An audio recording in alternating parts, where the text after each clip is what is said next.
Hello and welcome to the Infinite Escape Room Deep Dive Pubisode. You join us at the Consume This Beer, Dear Hotel in sunny Sydney, Australia. It is a bit of a tourist trap to get all the holidaying Brits coming in, so everything is upside down, because that's how British people assume Australia runs. We have anchor points shackled to the floor to make sure people don't fall off the face of the earth, which is a genuine thing that I believed as a child. And then I discovered gravity and then went to my mother excited going, they don't have to be afraid. They can let go of the trees. Gravity will pull them back down. So I'm sure this kid is adopted. But before we begin our discussion, first I will get the first round in. So what's everybody drinking? I am drinking Erdinger Weissbrau, which is a German wheat beer. I recently got back from Germany doing a big escape room trip, and I drank that pretty much exclusively. So the moment I saw it in a UK supermarket, I was like, this is my beer now for the rest of summer. Nice. I like how Mairi started off this recording as well, because we started in the UK time quite early. Like, I'm just going to have a cup of tea. I'm not drinking. It's early. What are you doing? And then it's now 1 p.m, so still, legally acceptable. It's now 1 p.m. and I'm 6 beers in and I'm fighting everyone in the pub. She's cracking out the beer. She's going for it. Well, as the kind of adult who has developed reflux from any kind of hot and or fizzy drink, I have my emotional support water bottle. At least it's opaque, so you can't tell what's in it. Ooh. I do that during work calls. Cue 30 minutes from now where Danny's just sort of stood there, just powerlifting and windmilling, trying to fight anything that comes away. That's good, sensible. Usually, right, I'm the same. I don't drink alcohol. I was going to drink coffee. I'm almost exclusively drinking water or tea.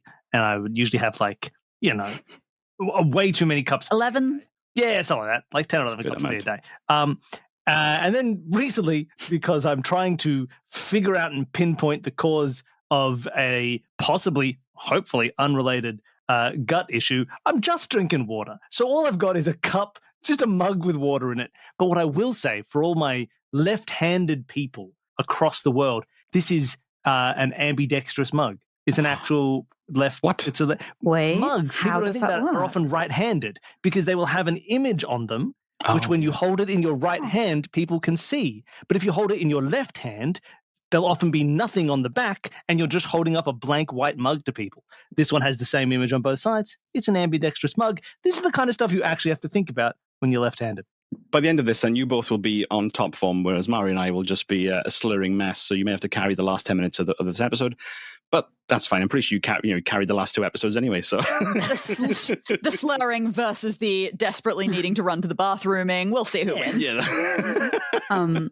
Jamie, you didn't say, what are you drinking? Yes, I am Jamie, and you know what I'm going to be drinking. I'm drinking a mead, nature's goodness in a bottle. So I've got a cherry Bakewell tart flavored sparkling mead from local meadery called Hive Mind Brew. It is gorgeous. I love cherry Bakewell anyway. It's the king of desserts, and it's everything I want, and it's fizzy and it's boozy. I love it. Bill? Yes, so we are in the Consume This Beer, Dear Hotel, and the fact that it is called a hotel is very important. Bill? So this is just an Australian thing. It's just a fun little tidbit if you're in Australia, is that most of our pubs are called hotels. They'll be like the local pub when I was growing up was like the Longueville Hotel. You go to, it's just a big thing in Australia, or at the very least in Sydney. I think across Australia though, that if you're ever wandering around Australia and you think I need somewhere to stay for the night, you see a big thing that says, "Oh, it's the hotel." You got to cross your fingers that that's actually somewhere that you should be staying. Have a look. If there's lots of people drinking down the bottom, don't stay. That's not a place to stay. That's a place to drink.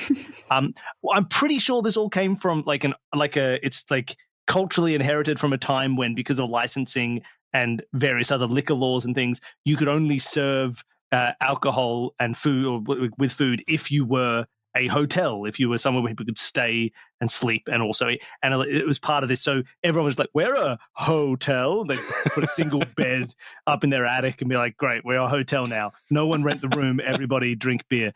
And so it's just been, there's holdover from that. So now they're all called hotels. You go all around. Sometimes you can stay in them. Often in like country towns. I've stayed in country town hotels that are just like, "We're a bar." It's like, "I'd like a room, please." Damn it! He saw through our ruse. Right. I have the one bed. It's my bed, but you can have it. But and I've had some fairly nice nice experiences in little country town hotels. But yes, that is a very common thing in Australia that you'll see wandering around. If you ever visit or if you live here and you've never noticed. Like, oh, that explains it. Well, you wouldn't need to go into a hotel if you live there. You'd see a hotel and be like, nah, not for me. Yeah. I live here. I'm going to sleep in house. my bed. Also, can I share a similar anecdote from the UK? During the lockdown, and Jamie will know this, people were not allowed to go into pubs to drink beer unless you had, and I quote, a substantial meal. And this became the thing that would consume the entire country. Like, what was a substantial meal? And the funniest one being like a scotched egg. I don't know if you've had one of those, but it's just a boiled egg encased with a bit of meat. And everyone was like, this is a substantial meal. And they like plate it on like massive plates with like piles of salad and stuff. And you'd go there with like 8 of your friends, order one scotched egg at 20 pints. And it was legally allowed.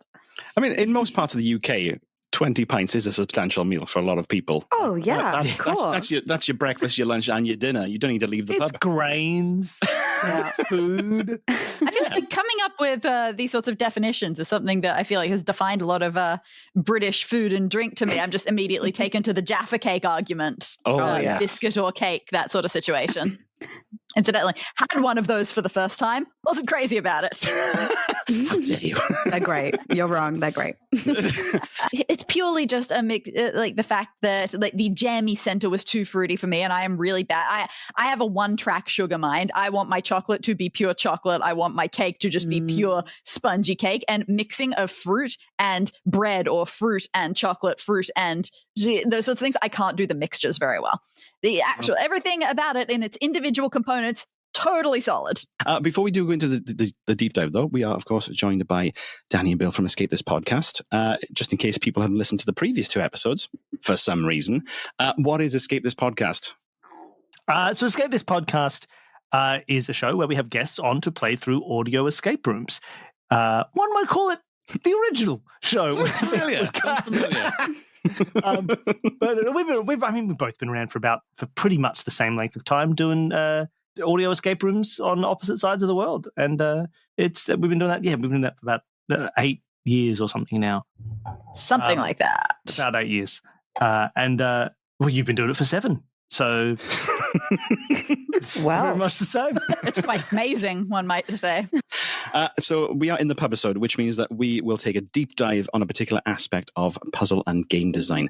And given that we are 4 illustrious podcasters who make escape rooms of the ears, this week's topic is: does adapting escape rooms to audio, do they make escape rooms more accessible or more exclusive? And does anyone have any opening thoughts before we debate? I would say one thing that we had fairly early on that I really liked was we had people responding to our show purely in a disability accessibility kind of way. We had people from who are blind board game fans and blind tabletop role playing fans who were able to do escape rooms in a way that they hadn't been able to do before, because they couldn't really go to a physical escape room where it's like, look at all these beautiful things. They're like, mate, I don't know what to tell you. It's not going to work for me. And so I like that as one element early on. For people who, the same way that sometimes in a lot of physical rooms, there are accommodations that can be made, but sometimes you're missing out on parts of the experience if you're unable to engage physically with it, if you can't do certain dexterous things or certain crawling through. We've done plenty of escapes where we've crawled through holes and been put in a big metal wheel and moved from room to room and various things like that, which you'll often they'll have the capacity to still do most of the room. But for people with physical disabilities like that, for people with vision issues, you can experience an audio escape room in its complete form in a way that you can't for a real escape room, for a physical escape room at least, which I think has been an interesting part of our show. Of course, I mean, hey, if you have issues with audio, you're probably better off in a real physical escape room. It kind of cuts both ways. There's definitely the elements where people get into arguments about whether audiobooks count as reading, audiobooks as valid as reading, and those sorts of things. And you can go, well, I mean, validity is one thing. They are different experiences, and that's okay. Yeah. That just expands their reach. Yeah, you get stories piped into your brain, whether it's via your eyes or your ears. It's the same thing. Mm-hmm. Yeah, you're getting them in different ways for sure, and you can get different value out of them based on these different things. But it doesn't it doesn't lead to a value judgment on them. Yeah. So you think the next adaptation is lickable stories, so you can experience it via taste. Wouldn't that be something? Gauge all the senses at the same time. I've done food-based puzzles in escape rooms before, and it's mixed. Some of them amazing. Yeah. Some of them, definitely. I cannot tell the difference between this mint thing and this banana thing. Taste-based story. I'm sorry, just copywriting this now. I think Willy Wonka already had it with lickable wallpaper. That's very similar. He Snozzberries taste like the hero's journey. What book is this? Oh God, it's 50 Shades of Grey. No. I was just going to say he couldn't get the climax quite right, but now you said that. I want a refund. This is not good. On that note, while we're in this territory, I wonder also about age accessibility, because an awful lot of escape rooms, things are breakable, things are fragile, things are chaotic in a way that they do some age limitations. And little kids can't, however little counts as to you, don't get as much of an in. And a lot of people don't start doing escape rooms until they're 15 or so, and some rooms are age limited to even above that. But with audio ones, they can engage in the puzzles, they can get an idea, they can get familiar with them by the time they are able to get out and do real ones. And it definitely helps with that. Also, and I don't mean this in any disparaging way whatsoever, people without escape room friends. I was just going to say people without friends. That's also true. But there are so many people. Even when you're an adult, especially when you're an adult, it is hard to get a group of people to do anything together. No one has the same schedule. It's unbelievably hard. So being able to have these sorts of experiences that you can do just by listening to them, it helps that as well. I think my most viral tweet ever was friends with benefits, but the benefit is they're all available to play escape rooms with me at the same time. That's the dream. And like, from what we've heard from some listeners and from some people on our Patreon list as well, that it often feels that they're playing with us when we do it as well. So you still get that feel of community and camaraderie when you're doing this. Even if you don't have escape room friends / friends, which, friendship in your 30s is fucking hard. You still get that sense of we're in this together, and you get those eureka moments as well. The physical accessibility is an interesting one, that you are, by limiting it to one sense only, you open things up to people who can't make use of other senses potentially, which is quite nice. Do you get it? I see, like, on a lot of your previous episodes, you do have visual handouts part of your episodes. As much as I try, I almost always end up relying on a visual asset, which in a purely audio-based medium is less than ideal. But like, does it matter to you when you do that, or do you consider it more? It's a role-playing tabletop experience-ish. Therefore, you need that aspect. To an extent, I don't want too many, and I definitely want them to be, as much as possible, something that can be described for the listeners. Often a lot of our visual handouts are just more text, but I get the feeling people are sick of hearing me say the words, so let's give it to the participants to say the words instead. We have, it is true that we have also done puzzles that are actual visual puzzles, ones where the solution relies on interpreting the visual medium that's like media that is put in front of you, right? Like being able to notice that this is not the same as that, and therefore there's a difference here, and we should look at this part of it. Like seeing a pattern, seeing things that are symmetrical. We do those occasionally, not as common. Like, we don't want to do those too often, but together we've been doing this for 15 years, all of us. So, so like you start to do other things. Like, I think we've gotten more into doing visual elements as time has gone by, as more and more as seasons go by, but just for something new and different, while we're trying to do let's do a puzzle we haven't done before, we start to stray into the visual. But as long as someone can describe the image, usually it's fully solvable, but occasionally it does rely on a visual, which I suppose would make those particular rooms less accessible to people who have visual issues. So we add one more sense and we make it slightly less accessible. I think one of the interesting things about that whole side of it is it's less like that the puzzle needs to be seen to be understood. It's about holding all the information in your head. Especially in a non-linear room where you have opportunity to explore and you collect a bunch of things, that is going to be very difficult to store. And so you kind of need the notes in the chat, or you kind of need various images to flick through. And it's not necessarily whether it's more accessible or not. That's just my puzzle solving style kind of thing. But someone more used to the audio format might be able to kind of hold a lot of things, versus if we make it incredibly linear, and then it's like you solve one, move to the next, and you can discard everything from the previous. So there's like a formatting thing here as well. You're totally right. I am very visual oriented and writing oriented. I've never learned when to say oriented and when to say orientated. But neither do we. So you could just say something with enough authority, and we believe you.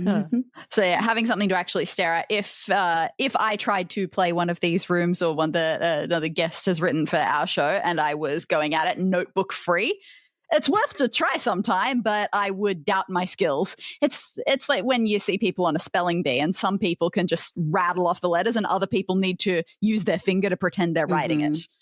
It is, you're totally right that sometimes different people just have different sense skill. So for Mairi, as like the newest member of the podcast production team, and newest one into exclusive audio as a format, like has that changed the way that you approach puzzle design? Where you've had to go, oh shit, this needs to be audio. Yeah, you guys, all of you make it look so easy. It is so hard, and all the puzzle ideas I have are very visual, and I'm like, no, we have to dial this back and make this audio. It's just a totally different style of puzzle, isn't it? And I don't know, I don't always do it very well, but I try not to have visual things. And like what you saw in mine 2 weeks ago, it's like I would type out things for you guys to read out, but it wasn't necessarily like a visual thing. Does it make it more accessible though? I don't know. I just think it's different. And from a game design point of view, you just have to approach it from a very different way. And I do want to raise one interesting thing. So I'm a game designer outside of this. That's my day job. But I did work on a audio escape room several years ago. And the whole premise was it was fully accessible. It had to be for blind people. And it wasn't just that you were reading things out. It had to be like everything Googleable had to be like what would come up if you Googled it first, like a screen reader, basically. It had to be findable in the first piece of information you'd receive in the screen reader. And things were going to be read out in a certain way, and so we couldn't have like emphasis or bolded or anything like that. And I thought that was a very interesting design challenge in the wider thing. And I don't know that me personally, I've never hit anywhere near that level for the Infinite Escape Room of like, but we're not designing for that audience necessarily. Yeah, it would be interesting if anyone does listen that has like visual impairment. I know, Bill, you mentioned that people have reached out to you for it, whether they still struggle to follow. I'm sure there'd be some that would, and they've been very kind about not offering too many complaints. But yeah, I know that it is true. Like, thinking about accessibility, I like the idea of it existing. It is rarely my first go-to when I'm coming up with the puzzles. And so many times, like so many times, we've done a little puzzle, we've done a little visual element just so people can describe it, where it's like, oh, some of these letters are highlighted in red and some of these letters are highlighted in green and some of these letters are highlighted in blue, and then we'll have a male, one in every X number of male guests will just be like, someone else can take this one. To be fair, like, good point. I would do significantly less color differentiation if I knew that we were having single guests on Come On. The fact that we always bring our guests on in 2 or more people means that I am less concerned that that's ever going to be an issue. Just by the 2 colorblind men in the same room? Unheard of. Are you? Wouldn't happen. Yeah, are you? We should form a band. The color thing is interesting though, because when I've designed puzzles that were sort of tabletop or print and play, one of my big hang-ups was always relying on color as a differentiator when putting puzzles in, and then I very quickly realized color blindness is quite a widespread thing, and therefore you should not rely on color. But in the audio format, color is often a common thing for me, because I can just go, oh, this wire's green. You can say it as well, exactly. And it doesn't matter what your personal interpretation of what that color is, you know what red is, because you've been told it's the color of an apple. Okay. Yeah, it's the fundamental, it's kind of like when people are like, oh, I don't like doing a Sudoku because it's maths, and you're like, don't worry, just change all the 1 to 9 to a series of 9 different emojis. Now it doesn't look like numbers. Hey, you're not doing maths anymore. Yeah. Like when you say this wire is red, this wire is green, this wire is blue, you could also, like you say, this wire is blue, a lot of people add pattern to them now to get both. Yeah, but as long as there's 3 separate words that distinguish these things, and then you find those words later on, you can be like, great.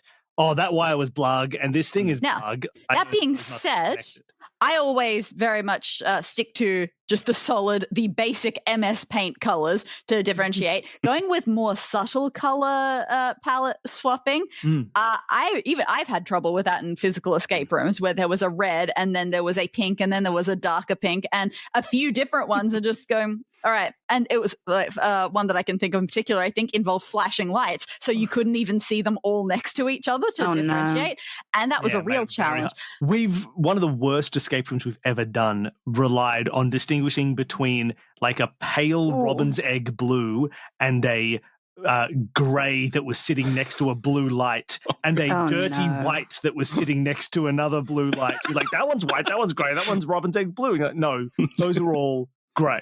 Have you played the board game Hues and Cues? Yeah, I said that right. No. Heard of. I can picture it in my head though.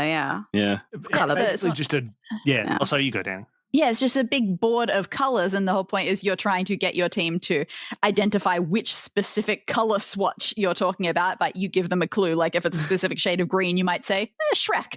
And they're trying to identify the Shrekiest green. And I just think that is so incredibly hard. Obviously, like that's a no-go if you've got issues with color blindness and that sort of thing. Yeah. Because it's just sadly not the one that's made for you.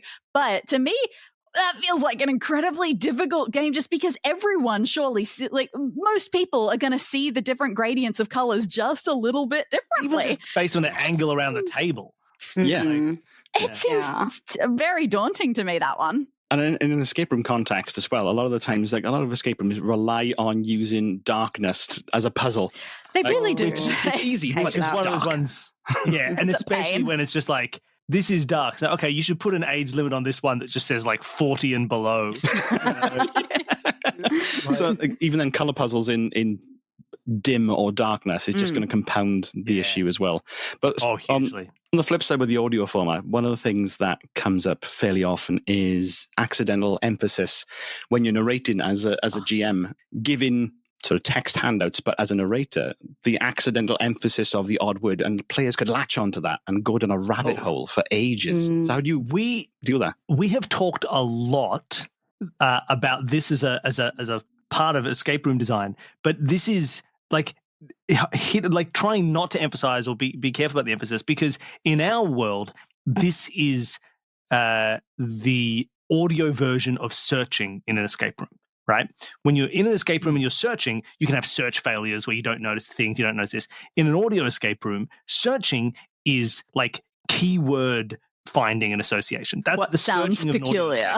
So when someone reads out a whole list of things, you try not to put too much emphasis on the important things, because the searching element is to go, wait a minute, the 8th thing on that 20 item list, that was the important thing we're looking for. We've been waiting for that. Or like, you said this word in this context. Wait a minute, when you describe this thing, you also said the same word. My favorite one is always just like, you find, you have this long cylindrical stick and it's da-da-da-da-da-da. And then 20 minutes later you go, so you're in there's a few like holes. And it was like a recess, like a cylindrical recess that and someone goes, cylindrical. I found it again. That was just a noteworthy enough word that I know you've said it twice. And so like, I think that element of like, it can create ease or difficulty. Like when you do that, that's making it easy. And if you make it hard, and if you try and get rid of the emphasis but just leave the keywords, that to us is like a normal, like a good level of this relies someone to be noting the language. And we'll often, like when people say, oh, what will one of our versions of hints will often be just repeating sentences a few times, repeating descriptions, but making sure they are word for word repetitions until they notice one of those words is the important word that they care about. Yeah. Like how tightly do you script your things? Do you write? You're probably not as scared of improv as I am, so I don't know if you write everything out word for word in the way that I do. I'm very scared of improv. I write everything out word for word. Okay. And actually, this whole conversation is reminding me of something in my episode a couple of weeks ago. I put something in and I thought I'd overclued it and you guys didn't pick up on it. And it was spoilers if no one's listened to the episode several weeks ago. But when you were looking at the spray painted mural of the 4 faces, I made sure the guard said, I don't know who these guys are. I made sure in description, I was like, who are they? I wish we knew how to find out who they were. And like, then it took ages to get to like what the thing was. And I was like, did I not emphasize this enough? Like, but then I didn't know how to clue it again because I was like, you already knew who it was. And I didn't know how to put that sentence back in. Yeah. When it's a wild thing like a medium shift that we don't expect to do, I have done that before with people, and you do have to go a lot more all out than you think to give them permission to do a thing that's weird. Yeah, because that's what was interesting was like, who are they? Well, if I answer that question, now I get the solution. So I know that these are Mike and John, and it's like, great, so now I've answered. No. There's more to it. Who are they? Think about it. But given the blend with escape room and tabletop role playing as well, it's difficult because you want to add in the sort of the tonality, you want to add in the feeling, and you want to sort of emphasize, and just the sort of the tone of your voice needs to carry the story. And in our case, we're trying to amp up the ridiculousness and the comedy aspect of it. But then if you suddenly switch and then you give a bit of description with no feeling whatsoever, like it detracts from the experience overall because you're trying very hard to make it puzzle rather than part of the scene. We also have the advantage of that is that if I am running the room, Bill is always present and he can always add in character stuff. But because he doesn't have the script in front of him, it's sort of an unspoken rule that if he's saying it, it's probably just for fun and for the character. But also, like, I think Dani is good with this as well, where you will have characters say stuff and I think. And this may be relevant to a talk that we're giving later, but like the more character you have and the more reason you have for the person to say the thing that they're saying, the more they can say it naturally, but you can hide puzzle things in elements of that speech that naturally wouldn't be as forward presenting, right? And they'd be like, I was on a boat, it was wonderful. And you're like, okay, well, it's not going to be about the boat. It's like, I was on the boat, we had a wonderful time. We were catching marlins and we were catching snappers and we were catching all these various things. And then like later on, you're like, Marlin, I remember Marlin from that speech. And it's not necessarily part of where he goes, I was on a boat the other day, we were catching marlins. And we were also catching snappers. Right? I think the more you have a person you have description and dialogue make like diegetic sense within the scene for why that character is like you can give them all the character and all the description and all the flavor that you want from a tabletop role playing game, and then you like secrete all the little puzzle parts in there, and you can get away with like there's a reason for emphasis that is not just puzzle. There was a different character reason for emphasis, so I can use that emphasis. And the puzzle emphasis disappears, so now they have to find that puzzle stuff rather than puzzle emphasis, which often you want puzzle emphasis. Puzzle emphasis works really great when you're describing a room, right? You walk into a room and you see that there is a table with pieces of paper on it. It's like, great, I know that's one of the objects of the room. You've said it like it's an object. You want people to know that stuff. So you swap to puzzle representation different. And I think that's why you draw everything. I draw everything. I waste a lot of time. Bill just drew a tiny man with a hat. I do occasionally. There are some moments in my paragraphs where I know that just by virtue of having them written out, they are going to be a little bit ham-fisted and overdone. And occasionally when that happens, I just lean into it and I go, all right, this is the Dani talk, character talking at this point. It's just, yeah, you know what? How wild. It does look like a rectangle with a circle inside it and then a triangle inscribed around the border. How wild is that? Couldn't have seen that coming.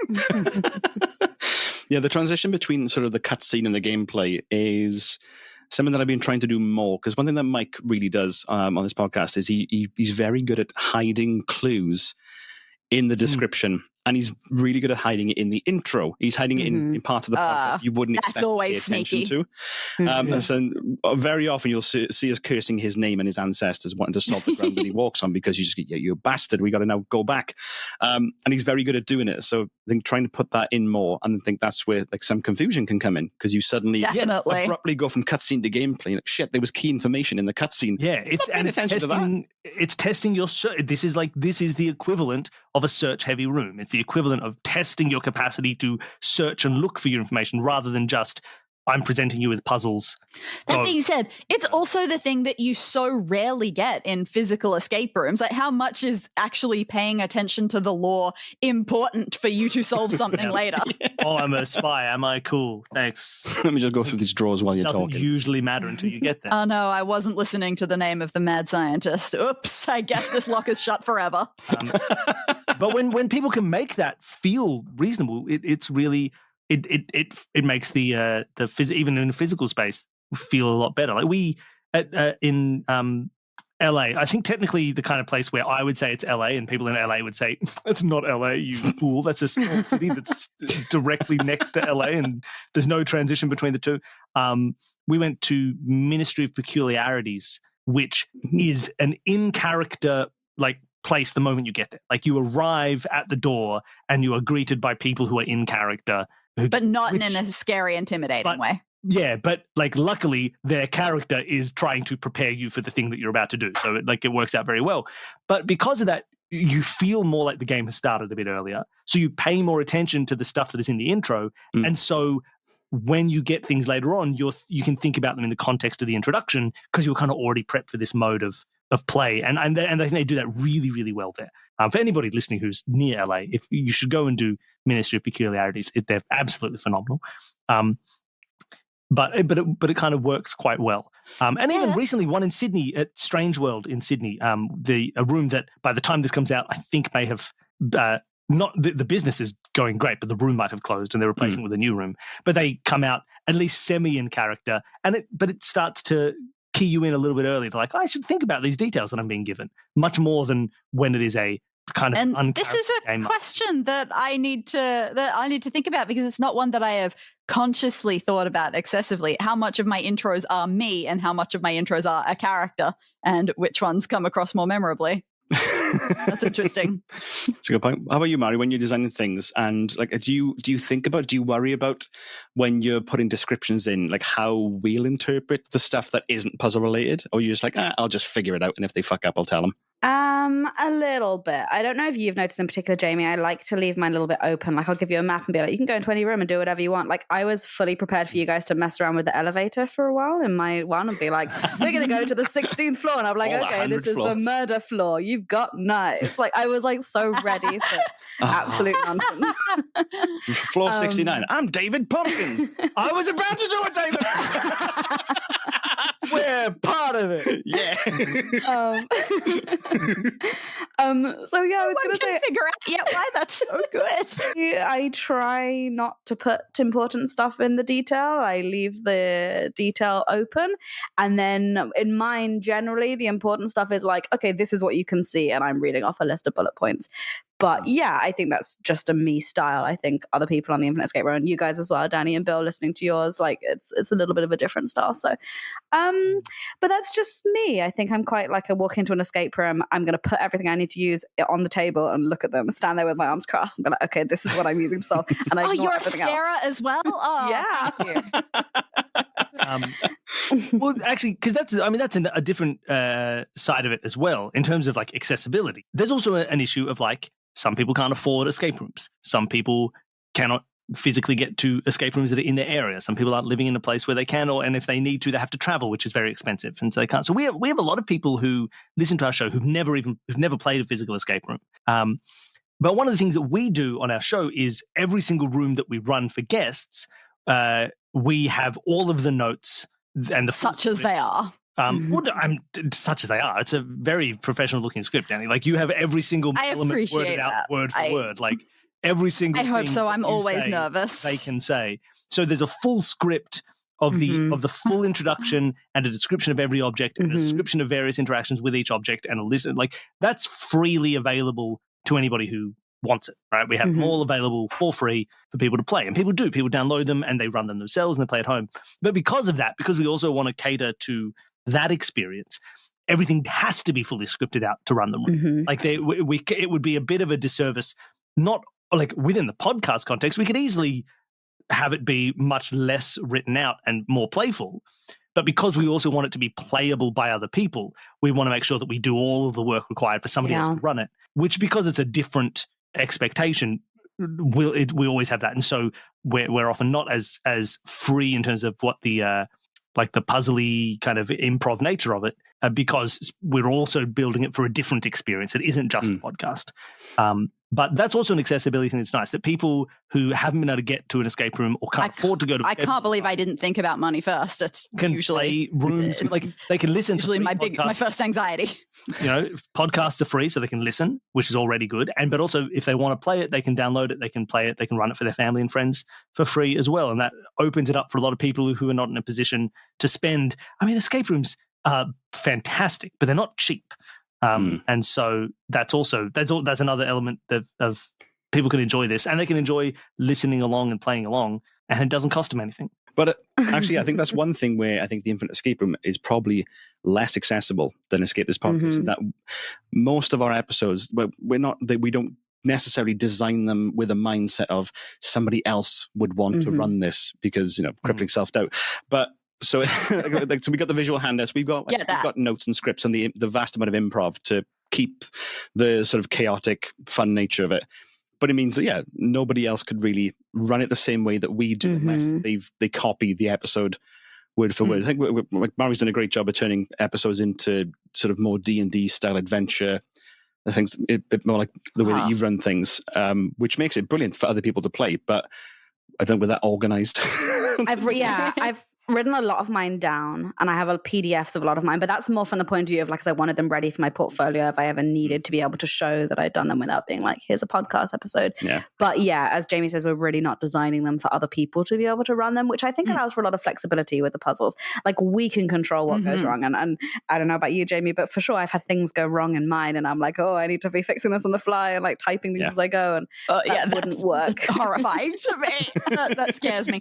It also so I know for a lot of, if not all, the episodes that I've listened to has been even when you have guests on, is one of you always also solving along with the guests? Almost every time, yeah. And that is incredibly helpful. I know that as long, if Bill is playing with a group of people, I know he knows me well. If we've been doing this for a while, he is in the swing of things enough that he can always be the helpful voice if that needs to be there. So it does mean that you can have a lot more freedom. For what you come up with and what you write. Often for us, we have guests, the only people playing, it will be their first time ever playing. It may, for some of them, it may be they have never listened either, right? There would be the sort of guests who pop up and it's like, come on the show. Very scary, and sometimes you can misjudge what's going to click with. Yeah, and so that also can limit. We can't develop an improv-y shorthand with most of our guests. We can't develop a growing sense of rhythm with our guests. We can't it needs to be a bit more structured, because it needs a structure that we wouldn't need if we had the same guests on for 70 episodes, for 200 for the whole Whereas yours is literally the infinite escape room building up onto itself and rolling along with things. Yeah, that's kind of the point, and it works great for it. And I think, it kind of gives you a different freedom in design where you can build things expecting a certain type of interaction. But I think that risks, I suppose, making it more exclusive, that we know each other, we know each other's puzzle types, we know the hallmarks. So someone trying to solve along, all right, we've got that camaraderie, you feel like you're part of the gang, but you don't have that inbuilt sense of...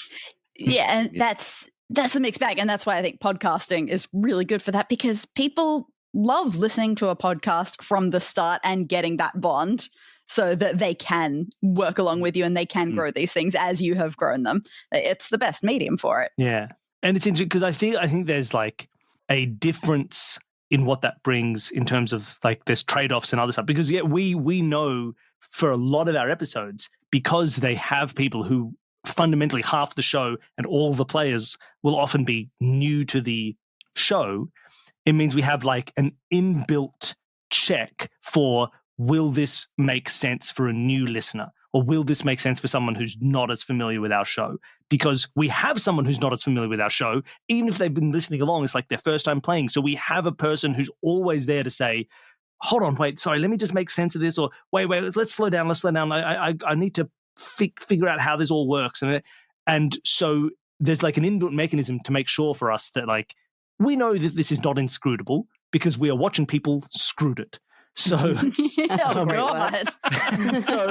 so there's always someone new in the room, which means that we don't have to worry as much about that element because it's like a self-correcting beast. But it also means that our only joke for the long-term listeners is check the door.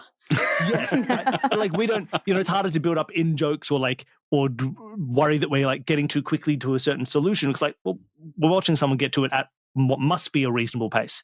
I think cultural things can also make or break a big escape, especially when we're doing something like this, where because we're just narrating and we're improvising, we'll say stuff and not really think about sort of the cultural context behind it. Definitely believable. I have hit the point where if I think that something is very Australian, in my notes I will write out what I think is a more universal translation, or at the very least an American translation, because that's where most of our listeners are. But when we record them these days, I'm going to lean right into it and hope that they're confused and hope that they don't know what I'm talking about for a little bit. Just do a full episode as a bogan and see if they understand what's going on. Well, I mean, look, like even like the classic one where you describe a torch to an American and they're like, "Oh, well, like a flaming stick." You're like, no. I like they sound like a British gent when they did that response, though. Yeah, they're making fun of me for saying torch. I'm like, get out of here. That's it. I think an even bigger one that we've had is just me saying the word sauce and just trying to figure out exactly what I'm talking about with that. The source of what? We occasionally, like, I can't think of any specific examples, but Dani, this is a thing that even between you and me, like, people who have grown up in almost the exact same part of the world in the exact you never know. way, there'll be something where you'll be like, and so these are, there are some blinds, and I'll go, I don't think you should describe those as blinds. I don't think those are blinds. Well, what are they? They're not curtains. Well, yeah, they're curtains, they're not blinds. Like you'll find something where you'll be like, my understanding of this particular word describes this thing. Like, that's not actually what that is, I don't think, or at least I think it could be something slightly different. So I wouldn't have solved that puzzle that way because I was picturing it slightly differently as a different object. And so you do catch, like, ideally you can this is the hues and cues of vocabulary. But yeah, it is true. Sometimes, like, one of the biggest problems in escape rooms is people have painted the room differently in their head than you had. And then you'll think, like, someone will be stuck on a puzzle for half an hour and you're like, why haven't they got this yet? And then you'll be like, hey, sorry, the thing I described, it's like 1 foot tall, right? Like you can pick it up. And they went, oh my God, I thought it was like 7 feet tall this whole time. I never thought of picking it up because I thought it was massive. Like when you said like a crane, I was picturing an industrial crane. It's like, no, I meant a bird. It's like a little bird statue. It's like, what are you talking about? Like it happens. It's the middle. And in the back, we get some bizarre ones. Billy, I hope you remember what it was we found recently, because it's most of the time what Australia gets is what the UK gets, but there are some notable exceptions like eggplant, aubergine, that sort of thing. But I feel just very rarely we find ones and they say, all right, this is something that is only Australia and New Zealand. Nowhere else in the world does this. Yeah, we like one of the... Apparently we have our own tablespoons. I don't know why. Everything's a pumpkin in Australia. Like any type of squash is a pumpkin. Okay. So there's a lot of stuff. Differentiate. It's like if I go and get like pumpkin, like I just made a pumpkin pasta, and it was a butternut squash. Oh, very different. That makes more sense than pumpkin pasta. Yeah. And I was like, that's a pumpkin. Yeah, they're all pumpkin. They're all pumpkin. If it's a gourd, it's a pumpkin, pretty much. One of the more controversial episodes we've had in the past, controversial during the recording, not from the audience, was an episode that was just set in an ordinary sort of English countryside garden, one of John's episodes. John described the room, the scene that we were in, and we really struggled to get the final puzzle. We could not do it, and there was a lot going on. We realized that each of us had drawn the map differently we'd interpreted the map differently based on John's description. And there was maybe one or two key pieces of information that maybe none of us picked up on. We'd drawn it completely wrong. And that was a key component of solving the puzzle. And it got quite heated, I think, where people were just like, what the fuck? I think Mike came in hot during the pub episode, then just being like, what the shit was going on? But yeah, if we were in a physical space, we would all have the same map. No chance of that. So that wouldn't have been an issue at all. But because it was an audio format, the slight variation of interpretation or picking up on a different word or a different sort of thing meant that we had completely different maps in our head, and therefore we could not solve the puzzle. So I think it's probably time for us to make a decision collectively or individually. We'll debate this. Do you think that the audio format makes escape rooms more accessible or less accessible? My final answer is more accessible, because more stuff is always better. Yeah, I think more accessible. I think anybody who can go to a physical escape room pretty much can do an audio escape room, but there are plenty of people who can't do a physical one that can do an audio one. Mm-hmm. I would say yes, but only when done right with consciousness and intention that you're designing for that. Uh-oh. Otherwise, it can go the other way. Nice, yeah. So that's fair. Yes, I think we're going to have a clean sweep. I think the audio does it makes it more accessible, but I think it comes with a set of unique pitfalls that it's very easy to get wrong and make it more exclusive accidentally, that you could alienate a large chunk of your audience without even thinking about it, because you have to adapt your brain to make sure that it conforms to to good rules of good audio. Very fair. Yeah, that final point of like cultural accessibility, that sometimes if you get too into your local lingo and description, you end up alienating anybody who's not from like your town where you call a certain thing a certain thing. So how many people have I alienated by saying broccoli? You idiot. What? Oh, Excuse okay. you? Oh, goodness me. This is incredibly localized.